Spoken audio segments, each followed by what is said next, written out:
వచ్చే వాళ్ళు జాయిన్ అవుతుంటారు. ఇంకా ఇంకా వెయిట్ చేయలేం, క్లాస్ స్టార్ట్ చేసేద్దాం. ఈరోజు మీకు చెప్పబోయే క్లాసు విండ్ టర్బైన్స్ గురించి. విండ్ టర్బైన్ అంటే ఏంటి? విండ్ టర్బైన్ అంటే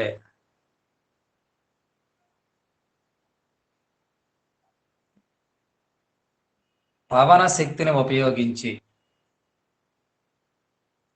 విద్యుత్ శక్తిని తయారు చేసేటటువంటి ఆ పరికరం పేరునే విండ్ టర్బైన్ అని అంటాం. తెలుగులో అయితే గాలి మరలు. ఇంగ్లీష్లో కూడా ఈ విండ్ టర్బైన్స్నే వేరు వేరు పేర్లతో కూడా పిలుస్తారు.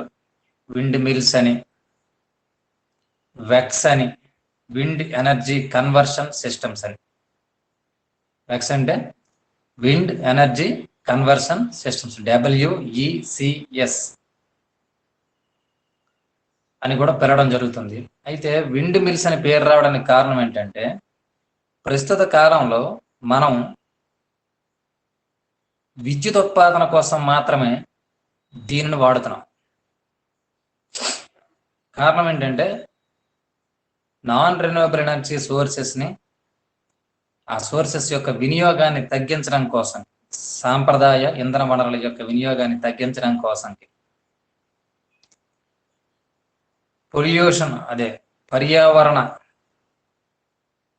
హానికరం కానటువంటి విద్యుత్ ఉత్పాదనలో భాగంగా ఈ విండ్ ఎనర్జీని మనం ప్రోత్సహిస్తున్నాం. అటువంటి విండ్ ఎనర్జీని పూర్వకాలంలో అగ్రికల్చర్ ఫీల్డ్లో వాడేవాడు, వ్యవసాయ అనుబంధ విభాగాల్లో వాడేవాళ్ళు అన్నమాట. దేనికి వాడేవాళ్ళు? అప్పుడు వెల్లో నుండి, బావిలో నుండి నీరుని తోడడానికి కానీ, లేదా గ్రెయిన్స్ని గ్రైండ్ చేయడానికి కానీ, ఆ ధాన్యాలని గ్రైండ్ చేసిన సందర్భాలలో ఈ విండ్ మిల్స్ను వాడేవాళ్ళు. ప్రస్తుతం విండ్ మిల్స్ అన్ని కూడా దేనికోసం కంటే విద్యుత్ ఉత్పాదన కోసం వాడుతున్నారు. అందువల్ల పూర్వకాలంలో దానికి ఏమని పేరు పెట్టారంటే విండ్ మిల్స్ అన్నారు. ప్రస్తుతం ఏమంటామంటే విండ్ టర్బైన్స్ అని కానీ, వెక్స్ అని కానీ మనం దాన్ని పేర్కొంటున్నాం. అయితే వీటి యొక్క కన్స్ట్రక్షన్ ఎలా ఉంటుంది, నిర్మాణం ఎలా ఉంటుంది, పనిచేసే విధానం ఎలా ఉంటుంది? విండ్ టర్బైన్స్ ఉపయోగించి wind energy, that means electrical energy తయారు చేయడానికి, విండ్ ఎనర్జీని ఉపయోగించి విద్యుత్ శక్తిని తయారు చేయడానికి విండ్కు ఉండాల్సినటువంటి కనీస వేగం 3 నుండి 4 మీటర్లు పర్ సెకండ్. సెకండ్కి 3 నుండి 4 మీటర్లు ఉన్నట్లయితేనే విండ్ టర్బైన్స్ తిరుగుతాయి. విద్యుత్ ఉత్పత్తి మనకు కావలసిన రీతిలో జరగకపోయినా విద్యుత్ ఉత్పత్తి అనేది ప్రారంభం అవుతుంది.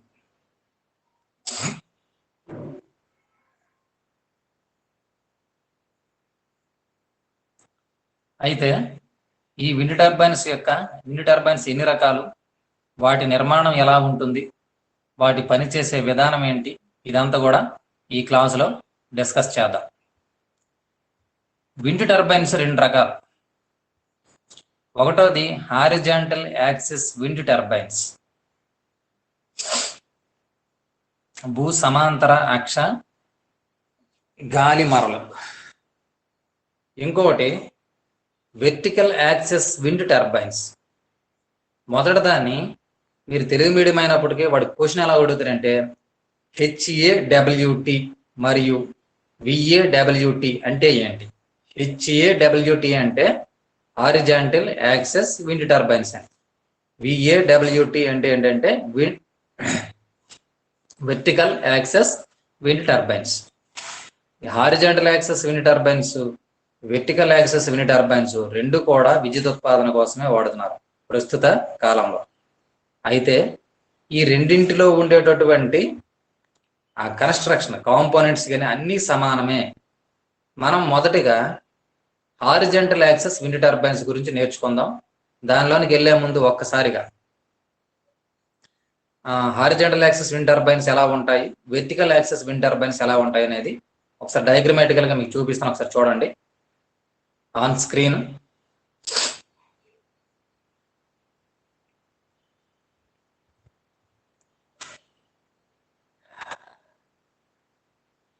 ఇప్పుడు చూడండి, మీ స్క్రీన్ పైన ఒక 5 విండ్ టర్బైన్స్ కనిపిస్తున్నాయి. అందులో ఎడమ వైపున ఉన్నటువంటి 3 ఒక వర్గానికి చెందినవి, కుడి వైపున ఉన్నటువంటి మిగిలిన 2 రెండవ వర్గానికి చెందినవి. దీనిలో చూడండి, ఈ మొదటి 3 హారిజంటల్ యాక్సెస్ విండ్ టర్బైన్స్. దీనిలో టర్బైన్స్ యొక్క వింగ్స్ అనేవి, ఆ రెక్కలు అనేవి లేదా బ్లేడ్స్ ఒక షాఫ్ట్ కనెక్ట్ చేయబడ్డాయి, లేదా ఆ బ్లేడ్స్ అనేవి ఏ అక్షం పరంగా అయితే తిరుగుతున్నాయో చూడండి, ఈ అక్షం పరంగా ఈ బ్లేడ్స్ తిరుగుతున్నాయి. ఆ అక్షం అనేది భూమికి సమాంతరంగా ఉంది కనుక ఈ మూడింటిని ఏమంటామంటే హారిజంటల్ యాక్సెస్ విండ్ టర్బైన్స్ అంటాం. ఎందుకంటే ఆ మూడింటికి ఆ బ్లేడ్ కనెక్ట్ చేసినటువంటి షాఫ్ట్ యొక్క అక్షం అనేది ఎలా ఉంటుందంటే భూ సమాంతరంగా ఉంటుంది. అందువలన దీన్ని హారిజంటల్ యాక్సెస్ విండ్ టర్బైన్స్ అంటారు. ఇక రెండవ వర్గానికి చెందినవి ఇవి చూడండి. ఇవి ఈ అక్షం పరంగా ఈ టర్బైన్స్ తిరుగుతూ ఉంటాయి. దీని యొక్క రెక్కలు అనేవి ఈ అక్షం పరంగా దీనికి అలానే ఈ విధంగా తిరుగుతుంటాయి. తిరుగుతున్నటువంటి ఈ వింగ్స్ అనేవి ఈ అక్షం పరంగా తిరుగుతున్నాయి కనుక ఈ అక్షం అనేది భూమికి నిలువుగా ఉంది, నిట్ట నిలువుగా ఉంది. అందువలన ఈ టర్బైన్స్ కి ఏమని పేరు పెడతామంటే, ఏం పేరు పెట్టారంటే వెర్టికల్ యాక్సెస్ విండ్ టర్బైన్స్. అయితే దీని ఇంటర్నల్ కన్స్ట్రక్షన్, దానిలో ఉండే పార్ట్స్ అనేవి, దాని ఫంక్షనింగ్ అనేది దాదాపుగా సమానంగా ఉంటుంది. వెర్టికల్ యాక్సెస్ విండ్ టర్బైన్స్ యొక్క కన్స్ట్రక్షన్ అయితే చాలా సింపుల్ గా ఉంటుంది. దేంతో పోల్చి చూసినప్పుడు, హారిజంటల్ యాక్సెస్ విండ్ టర్బైన్స్ తో పోల్చి చూసినప్పుడు వెర్టికల్ యాక్సెస్ విండ్ టర్బైన్స్ యొక్క కన్స్ట్రక్షన్ అనేది సింపుల్ గానే ఉంటుంది. మొదటిగా మనం హారిజంటల్ యాక్సెస్ విండ్ టర్బైన్ లో ఉండే కాంపోనెంట్స్ ఏంటి అంటే దానిలో వివిధ భాగాలు ఏంటనేవి మనం చూద్దాం.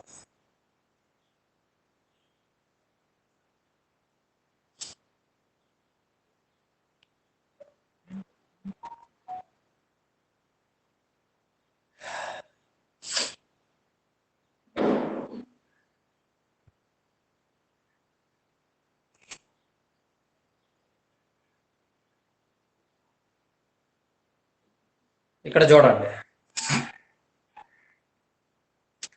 ఇది 3 బ్లేడ్స్ కలిగినటువంటి హారిజంటల్ యాక్సెస్ విండ్ టర్బైన్. దీని 3 వింగ్స్ ఇవి, ఇదొకటి, ఇదొకటి, ఇదొకటి. ఈ 3 వింగ్స్ ఎలా తిరుగుతున్నాయి? దీనిని ఆధారంగా ఇక్కడ లోపల షాఫ్ట్ ఉంటది, లేదా రోటార్. ఈ రోటార్ అనేది షాఫ్ట్ కనెక్ట్ చేయబడి ఉంటది. అవి ఎలా ఉన్నాయి? ఇలా భూ సమాంతరంగా ఉన్నాయి. దీనిలో పార్ట్స్ ఒకసారి చూడండి, ఎక్స్టర్నల్ పార్ట్స్. ఈ 3 రెక్కలు, నేను గీతలు గీసిన 3 రెక్కలు. ఈడు రెడ్ కలర్ తో చూపించాడు చూడండి, దాన్ని ఏమంటామంటే రోటార్ అంటాం. ఈ రోటార్ లోపల ఉండే ఒక షాఫ్ట్ కనెక్ట్ చేయబడి ఉంటుంది. షాఫ్ట్ మీన్స్ అదొక పొడుగైన రాడ్. అది లోపల ఉండే నైసెల్ అనే దానికి కనెక్ట్ చేయబడి ఉంటుంది. నైసెల్ అనేది ఏంటంటే దాని లోపల ఒక గేర్ బాక్స్, విద్యుత్ మోటారు ఉంటాయి అన్నట్టు. నైసెల్లో ఏమేమి ఉంటాయి? ఒక గేర్ బాక్స్, విద్యుత్ మోటార్ ఉంటాయి. దానిని మరింత కూలంకషంగా, మరింత వివరణాత్మకంగా నెక్స్ట్ స్లైడ్లో చూద్దాం.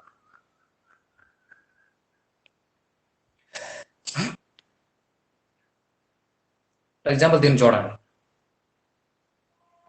మీకు ఆన్ స్క్రీన్ కనిపే మొట్టమొదట ఇది మీకు కనిపిస్తుంది.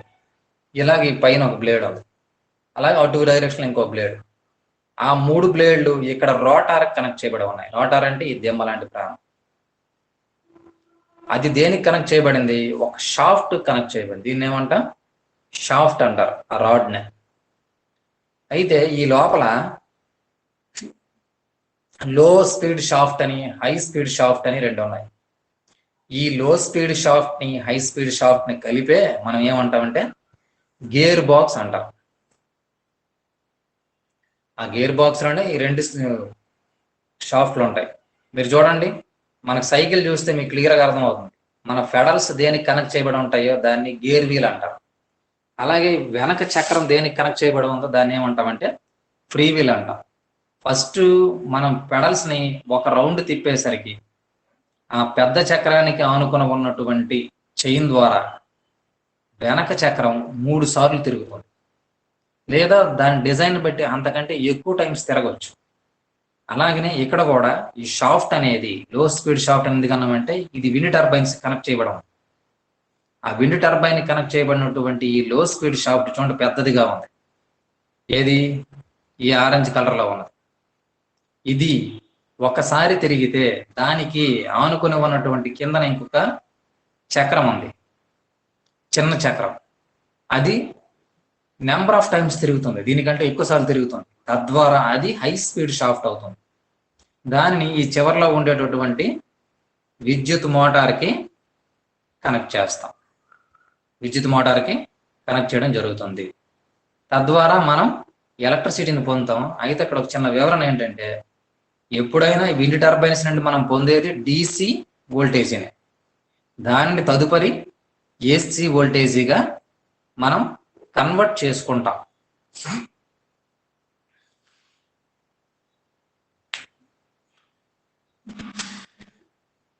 ఇప్పుడు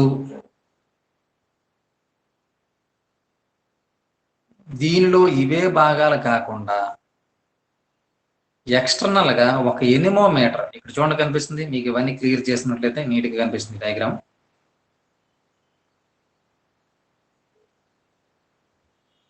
ఇక్కడ మీకు ఒక ఎనిమోమీటర్ కనిపిస్తుంది. దీని యొక్క పని ఏమిటంటే గాలి ఏ దిక్కు నుండి వీస్తుంది అంటే గాలి యొక్క డైరెక్షన్ ని మరియు ఎంత వేగంతో వీస్తుంది అనేటటువంటి 2 విషయాల్ని తెలియజేస్తుంది. విండ్ యొక్క డైరెక్షన్ ని మరియు విండ్ యొక్క స్పీడ్ను, ఎంత స్పీడ్తో విండ్ వస్తుంది అనేది. అయితే విండ్ యొక్క స్పీడ్ని ఎందుకు తెలుసుకోవాలి అంటే, ఈ విండ్ టర్బైన్ అనేది ఒక ప్రత్యేకమైనటువంటి విండ్ స్పీడ్కి మాత్రమే పనిచేస్తుంది. అంతకు మించి, ఉదాహరణకి సైక్లోన్లు, పెద్ద పెద్ద గాలులు వచ్చినాడు, సైక్లోన్లు వచ్చినప్పుడు పెద్ద పెద్ద గాలులు వస్తాయి కదా, ఆ గాలుల వలన ఈ విండ్ టర్బైన్స్ విరిగిపోవడము, ఫాస్ట్ గా తిరిగి ఈ ఇంటర్నల్ గా ఉండేటటువంటి సిస్టమ్ అంతా చెడిపోవడము జరుగుతుంది. అలా చెడిపోతే దీనిని మళ్ళీ మరమ్మతులకైనా గురి చేయాలి, మరమ్మతులనే చెయ్యాలి, లేదంటే దీని ప్లేస్ లో కొత్త టర్బైన్స్ ను మళ్ళీ ఎస్టాబ్లిష్ చేయాల్సి రావచ్చు. అలా జరగకుండా ఆ విండ్ టర్బైన్ చెడిపోకుండా ఉండాలంటే ఎనిమోమీటర్తో గాలి యొక్క వేగాన్ని తెలుసుకొని ఇక్కడ నుండి ఏ ప్రత్యేకమైన వేగంకి అయితే విండ్ టర్బైన్ చెడిపోతుందో అంతకు మించిన వేగం వస్తే ఇక్కడ బ్రేక్స్ ఉంటాయి. ఈ ప్రాంతంలో బ్రేక్ వేయబడుతుంది. బ్రేక్ వేయడం ద్వారా ఈ సిస్టము అలాగనే స్ట్రక్ అయిపోయి ఉండిపోతుంది తప్ప అధిక వేగాలకి, ఏ వేగానికి అయితే అది చెడిపోతుందో ఆ వేగాలకి ఆ టర్బైన్స్ తిరగకుండా ఆ చోట ఆగిపోతుంది. టర్బైన్స్ తిరగకుండా అది ఆగిపోయే ఏర్పాటు చేయబడి ఉంటుంది.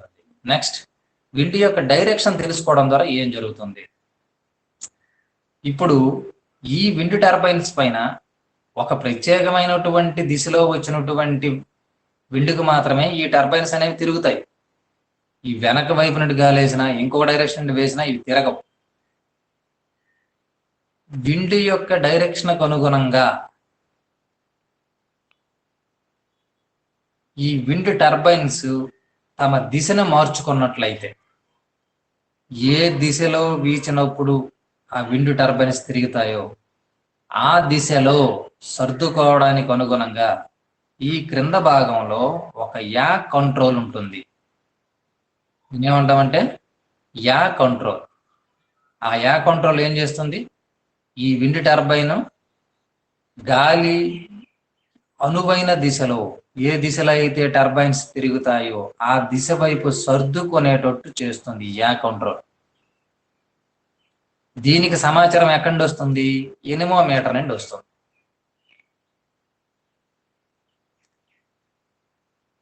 ఇది దీని లోపల ఉన్నటువంటి ఇంటర్నల్ స్ట్రక్చర్. దీని పనిచేసే విధానం ఏంటంటే, గాలి వీచినప్పుడు ఈ వింగ్ టర్బైన్స్ కనెక్ట్ చేసినటువంటి వింగ్స్ అనేవి భ్రమణం చెందడం ప్రారంభమవుతాయి. తద్వారా ఈ రోటార్ తిరుగుతుంది. ఈ రోటార్ కనెక్ట్ చేసినటువంటి షాఫ్ట్ తిరుగుతుంది. ఈ షాఫ్ట్ తక్కువ వేగంతో తిరిగినప్పటికీ లోపల ఉండేటటువంటి గేర్ బాక్స్ ఏం చేస్తుందంటే, వేరొక విద్యుత్ మోటార్ కనెక్ట్ చేయబడినటువంటి షాఫ్ట్కి అధిక వేగాన్ని అందజేస్తుంది గేర్ బాక్స్. తద్వారా మోటారు తిరుగుతుంది. విద్యుత్ మోటార్ అనేది పనిచేయడం ప్రారంభమవుతుంది. దీని నుండి మనం DC విద్యుత్తును పొందుతాం. ఆ DC విద్యుత్ అనేది ఈ టవర్లో కనెక్ట్ చేసినటువంటి వైర్ల గుండా భూమిని చేరుతుంది. భూమి పైన బ్యాటరీస్ లేదా ఇన్వర్టర్స్ ఉంటాయి. వాటిలో విద్యుత్తుని స్టోర్ చేయడం కానీ లేదా ఈ DCని ACగా మార్చేటటువంటి అరేంజ్మెంట్స్ ఉంటాయి. అక్కడి నుండి ఏం చేస్తాం? గృహ అవసరాల కోసంకి వాటికి పంపించడం జరుగుతుంది. వ్యవసాయ అవసరాలకి, గృహ అవసరాలకి మరియు పరిశ్రమల అవసరాల కోసంకి వీటిని పంపించడం జరుగుతుంది. ఇది మొత్తం కన్స్ట్రక్షన్ మరియు పనిచేసే విధానం. ఇదంతా దేనికి సంబంధించింది? Horizontal access wind turbines.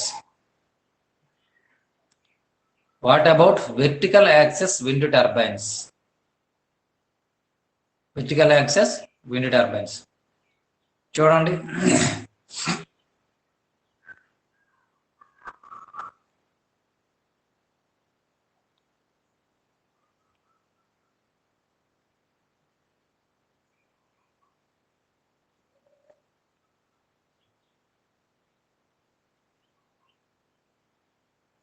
ఇక్కడ రెండు రకాలైనటువంటి సారీ సిగ్నల్ ప్రాబ్లం వచ్చింది. ఒకసారి మళ్ళీ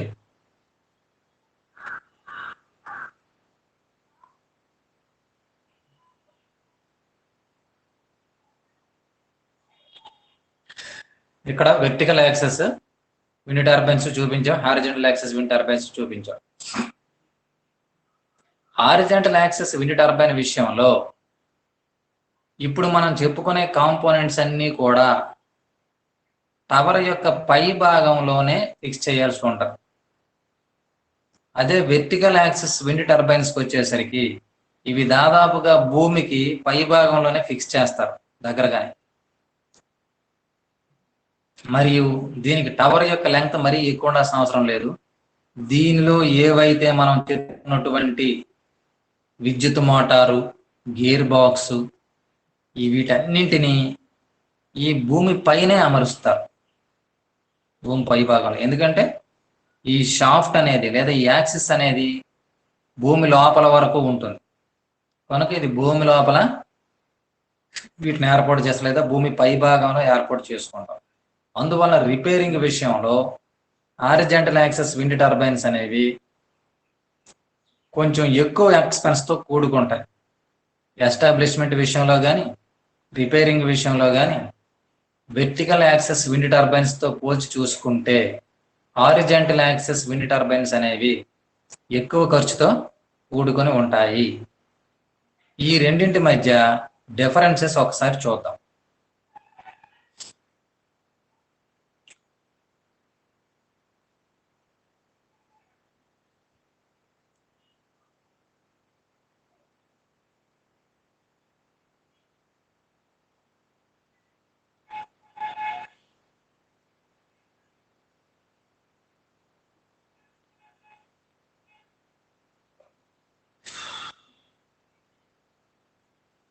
ఇక్కడ చూడండి, కొన్ని ఇక్కడ నేను డిఫరెన్సెస్ రాశాను ఈజీగా ఉండడం కోసం. అవసరమైతే మీరు స్క్రీన్ షాట్ తీసుకోండి.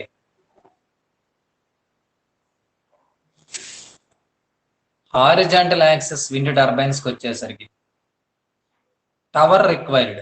వెర్టికల్ యాక్సెస్ విండ్ టర్బైన్స్కి వచ్చేసరికి no tower is required. Tower అంటే హారిజాంటల్ యాక్సెస్ విండ్ టర్బైన్స్కి వచ్చేసరికి చాలా పొడుగైనటువంటి టవర్స్ కావాలి. వెర్టికల్ యాక్సెస్ విండ్ టర్బైన్స్కి వచ్చేసరికి చిన్న చిన్న టవర్స్ సరిపోతాయి. ఇది వాడి ఉద్దేశం. తర్వాత horizontal wind turbines move speed low speed, more speed low speed. దేనికి స్పీడ్ ఎక్కువ ఉంటాయంటే హెచ్ఏడబ్ల్యూటీలు. హారిజాంటల్ యాక్సెస్ విండ్ టర్బైన్స్ ఎక్కువ స్పీడ్తో తిరుగుతాయి ఒకే విండ్ వేగానికి. అదే వెర్టికల్ యాక్సెస్ విండ్ టర్బైన్స్ ఏంటంటే లో స్పీడ్తో తిరుగుతాయి. మనకి ఇక్కడ అర్థమైపోతుంది, ఏదైతే హై స్పీడ్తో తిరుగుతుందో అది ఎక్కువ విద్యుత్ ఉత్పాదన చేస్తుంది, ఏదైతే లో స్పీడ్తో తిరుగుతుందో తక్కువ విద్యుత్ ఉత్పాదన చేస్తుంది. Horizontal axis wind turbines are more cost, vertical axis wind turbines are low cost. మనకి హారిజాంటల్ యాక్సెస్ విండ్ టర్బైన్స్ అనేవి ఎక్కువ విద్యుత్ ఉత్పాదన చేస్తాయి వెర్టికల్ యాక్సెస్ కంటే, కానీ ఎక్కువ విద్యుత్ ఉత్పాదన చేస్తాయి కానీ అంతే ఎక్స్పెన్స్, అంతే ఖర్చుతో కూడుకుని ఉంది ఏది హారిజాంటల్ యాక్సెస్ విండ్ టర్బైన్స్ అనేవి. అదే వెర్టికల్ యాక్సెస్ విండ్ టర్బైన్స్ తక్కువ కాస్ట్తోనే అవి ఎస్టాబ్లిష్ చేసుకోవచ్చు. అలాగనే మోర్ మెయింటెనెన్స్ లెస్ మెయింటెనెన్స్. ఇక్కడ చూడండి, దీనికి మోర్ మెయింటెనెన్స్ ఎందుకు అవుతుంది, దానికి లెస్ మెయింటెనెన్స్ ఎందుకు అవుతుంది? హారిజాంటల్ యాక్సెస్ విండ్ టర్బైన్స్ లో కాంపోనెంట్స్ అన్ని కూడా ఆ టవర్ యొక్క పై భాగంలో ఫిక్స్ చేయాల్సి ఉంటుంది. టవర్ అంటే మీరు చూసే ఉంటారు, కొన్ని కొండల పైన, ఖాళీ మైదాన ప్రాంతాలలోను, సీషోర్ ప్రాంతాల్లో కొన్ని చోట్ల ఈ horizontal axis wind turbines establish చేస్తారు. అవి చాలా హైట్గా ఉంటాయి, అసలు మామూలు హైట్ కాదు. అంతంత హైట్లో వాటిని ఎస్టాబ్లిష్ చేయాల్సి ఉంటుంది. కనుక ఏమైనా దానిలో కాంపోనెంట్స్ చెడిపోతే వాటిని క్రిందకి దించాలి, దించి మళ్ళీ దాన్ని రిపేర్ చేసిన తర్వాత పైకి తీసుకెళ్ళి మళ్ళీ దాన్ని ఫిక్స్ చేయాల్సి ఉంటుంది. ఇది కొన్ని గంటల్లో అయ్యే ప్రక్రియ అయితే కాదు. అలాగనే తక్కువ మెషినరీ, తక్కువ మెనతో అయ్యే పని కాదు. అన్ని కూడా మోరే దీనికి. అదే whereas in the case of vertical axis wind turbines దానికి వచ్చామనుకోండి, ఏదైనా కాంపోనెంట్ చెడిపోతే ఆ కాంపోనెంట్స్ అలా ఎక్కడ ఉంటాయి, దానికి సంబంధించి ఈ విద్యుత్ మోటారు ఇవన్నీ కూడా భూమిపైనే బిగించబడి ఉంటాయి, మనిషి ఎత్తులోనే. సో ఎటువంటి కంప్లైంట్స్ వచ్చినా మనం భూమిపైన ఉంటే దాన్ని రిపేర్ చేసేయచ్చు. మరి అలాంటప్పుడు దీనినే ప్రిఫర్ చేయొచ్చు కదా, వెర్టికల్ యాక్సెస్ విండ్ టర్బైన్స్ నే ప్రిఫర్ చేయొచ్చు కదా అంటే ప్రిఫర్ చేయొచ్చు. బట్ దాని వలన వచ్చేటటువంటి రిజల్టెంట్ పవర్ అనేది తక్కువగా ఉంటుంది. కానీ ఒక అడ్వాంటేజ్ ఉంది.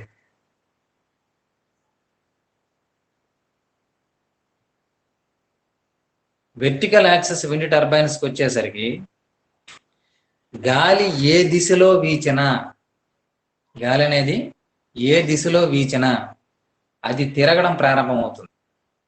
అదే హారిజాంటల్ యాక్సెస్ విండ్ టర్బైన్స్కి వచ్చేసరికి ఒక ప్రత్యేకమైన దిశలో ఉన్నప్పుడు మాత్రమే ఆ టర్బైన్స్ ఉన్నటువంటి ఆ బ్లేడ్స్ తిరుగుతాయి. అన్ని సందర్భాలలో తిరగవు. అందువలననే హారిజాంటల్ యాక్సెస్ విండ్ టర్బైన్స్ లో ఎనిమోమీటర్తో విండ్ యొక్క స్పీడ్ని కొలిచి ఆ సమాచారాన్ని ఆ టర్బైన్స్ కి టవర్ పై భాగంలో ఉన్నటువంటి టర్బైన్స్ కింద టవర్కి పై భాగంలో ఉన్నటువంటి యా కంట్రోల్ అన్నట్టు ఉంటుంది. దాని స్పెల్లింగ్ ఏంటంటే YAWT. ఆ యా కంట్రోల్ అనేది ఖచ్చితంగా హారిజాంటల్ యాక్సెస్ విండ్ టర్బైన్ లో ఉండాలి. అలాంటి సందర్భాల్లో మాత్రమే విండ్ డైరెక్షన్ అనుగుణంగా తన యొక్క దిశను మార్చుకుంటుంది. కానీ వెర్టికల్ యాక్సెస్ విండ్ టర్బైన్స్ కి అటువంటి అవసరం లేదు. ఏ దిశ నుండి గాలి వీచినా అది ఆ టర్బైన్స్ యొక్క వింగ్స్ అనేవి రొటేట్ అవుతుంటాయి. ఈ విషయాన్ని మీరు డయాగ్రామ్ చూసినప్పుడే అబ్జర్వ్ చేసి ఉంటారు. మీకు మొదట్లో డయాగ్రామ్ చూపించాను.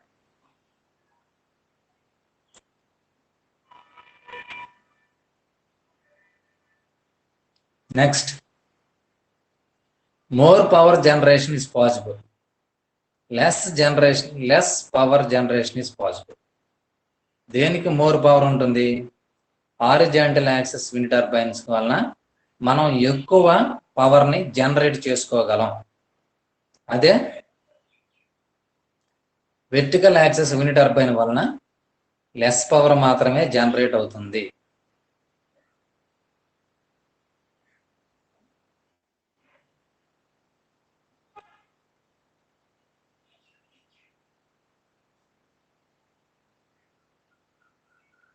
ఇప్పుడు దీని గురించి మీరు విన్నారు కదా. మొత్తం రెండింటి యొక్క కన్స్ట్రక్షన్స్ గురించి తెలుసుకున్నారు. రెండింటి యొక్క అడ్వాంటేజెస్, డిసడ్వాంటేజెస్ కూడా తెలుసుకున్నారు. ఎలాగా? Through comparison. ఈ రెండింటి యొక్క టోటల్ అడ్వాంటేజ్, డిసడ్వాంటేజ్ గురించి నేను మాట్లాడట్లేదు. కేవలం ఆ రెండిట్లో కంపారిటివ్ గా విచ్ ఈజ్ బెటర్ అంటే horizontal axis wind turbines better. But at the same time అది వాటికి ఉన్న సమస్య ఏంటంటే high cost, high maintenance, but high production also. ఎక్కువ విద్యుత్ని ఉత్పత్తి చేస్తాయి.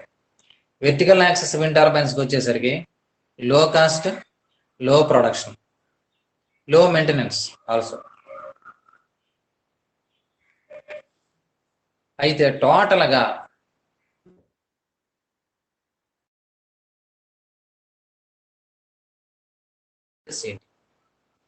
అడ్వాంటేజెస్ ఏంటి, డిసడ్వాంటేజెస్ ఏంటి? విండ్ టర్బైన్స్ వాళ్ళ అడ్వాంటేజెస్ ఏంటంటే దీని నుండి పొందినటువంటి విద్యుత్ వలన మనకి ఎటువంటి పర్యావరణానికి హాని జరగదు. అంటే పొల్యూషన్ ఫ్రీ ఎనర్జీని మనం పొందగలం. దీనితో ఏ పొల్యూషన్, గాలి పొల్యూషన్ కానీ, నీటి పొల్యూషన్ కానీ ఏం రాదన్నట్టు. రెండవది, దీనిని ఒక్కసారి ఎస్టాబ్లిష్ చేస్తే ఒక ప్రాంతంలో ఆ ఎస్టాబ్లిష్మెంట్కే ఖర్చు అవుతుంది తప్ప దాన్ని మెయింటెనెన్స్ ఖర్చు చాలా తక్కువ. ఇది రెండవది. మూడవది ఏంటంటే ఇవి పని చేయడానికి మనం ఎటువంటి ఎక్స్టర్నల్ ఫోర్సెస్ అప్లై చేయక్కర్లేదు. ఇంక వేరే ఇంధన రూపంలో కానీ ఇంకో రూపంలో కానీ మనం ఫోర్సెస్ని మనం అప్లై చేయాల్సినటువంటి అవసరం లేదు. తనంతట తానే గాలి వచ్చినప్పుడు తిరుగుతుంది ఇది. Next, disadvantages. ఇంకా అడ్వాంటేజెస్ ఓకే, డిసడ్వాంటేజెస్ ఏంటి? ఫస్ట్ వన్ ఏంటంటే అసలు దీన్ని ఎస్టాబ్లిష్ చేయాలనుకుంటే అన్ని ప్రాంతాలు అనుకూలమైనవి కాదు. ఒక్కొక్క ప్రాంతాల్లో గాలి తీవ్రత అసలు ఉండదు. దీన్ని ఎస్టాబ్లిష్ చేయాలంటే చాలా సంవత్సరాలు ఆ ప్రాంతాన్ని మనం సర్వే చేసిన తర్వాత, స్టాటిస్టికల్ రిపోర్ట్ తీసుకున్న తర్వాత మాత్రమే దానిని ఎస్టాబ్లిష్ చేయాలి. లేదా ఖర్చు అంతా వేస్ట్ అయిపోతుంది. ఒకసారి ఎస్టాబ్లిష్ చేసినటువంటి ఖర్చు మాత్రం చాలా హైగా ఉంటుంది. తదుపరి, ఆ ప్రాంతంలో ఏ ప్రాంతంలో అయితే ఎస్టాబ్లిష్ చేస్తాం మనం, సముద్ర తీర ప్రాంతం కానీ, లేదనుకుంటే కొండలు కానీ, శిఖరాల పైన కానీ, లేదా అడవులు లేనటువంటి మైదాన ప్రాంతాలలో కానీ ఏర్పాటు చేయాలి. ఎందుకంటే ఆ ప్రాంతాలలో అయితే గాలి యొక్క తీవ్రత అధికంగా ఉంటుంది కావాలి. కానీ ఇక్కడ ఒక సమస్య ఉంది. ఆ ప్రాంతంలో జీవించేటటువంటి పక్షులకి, ప్రాణాలకి ఇది ప్రాణ సంకటంగా మారుతుంది. దాని రెక్కలు తగలడం ద్వారా బ్లేడ్ యొక్క అదే టర్బైన్స్ యొక్క బ్లేడ్స్ తగలటం వల్ల పక్షులు చనిపోయే ప్రమాదం ఉంది. ఇంకోటి ఏంటంటే ఇవి ఏ ప్రాంతంలో అయితే అమరుస్తారో ఆ ప్రాంతంలో ఉన్నటువంటి జీవరాశి అంతటి కొన్ని ఇంక్లూడింగ్ హ్యూమన్ బీయింగ్స్ ఈ రెక్కల యొక్క శబ్దం వలన శబ్ద కాలుష్యం ఏర్పడుతుంది. మరియు ఇంకొక రకమైన సమస్య ఏంటంటే అది తిరిగేటప్పుడు కలిగినటువంటి పౌనపుణ్యం, ప్రతి వస్తువుకు ఒక పౌనపుణ్యం ఉంటుందని చెప్తాం. అది తిరుగుతున్నప్పుడు దానికి కలిగే పౌనపుణ్యం వలన ఆ పౌనపుణ్యంతో సంచరించేటటువంటి జీవరాశి అంతా కూడా అంతరించిపోయే ప్రమాదం ఉంది. తర్వాత డిసడ్వాంటేజ్లు ఇంకోటి ఏంటంటే పూర్తిగా మనం పవన విద్యుత్ మీద ఆధారపడి మొత్తం దేశాన్ని రన్ చేసేలేం. ఇది మనకు ఒక సపోర్టింగ్ విద్యుత్ మాత్రమే. ఇంకా వేరే వివిధ రకాలైనటువంటి రెన్యూవబుల్ ఎనర్జీ సోర్సెస్ మీద మనం ఖచ్చితంగా ఆధారపడాల్సినటువంటి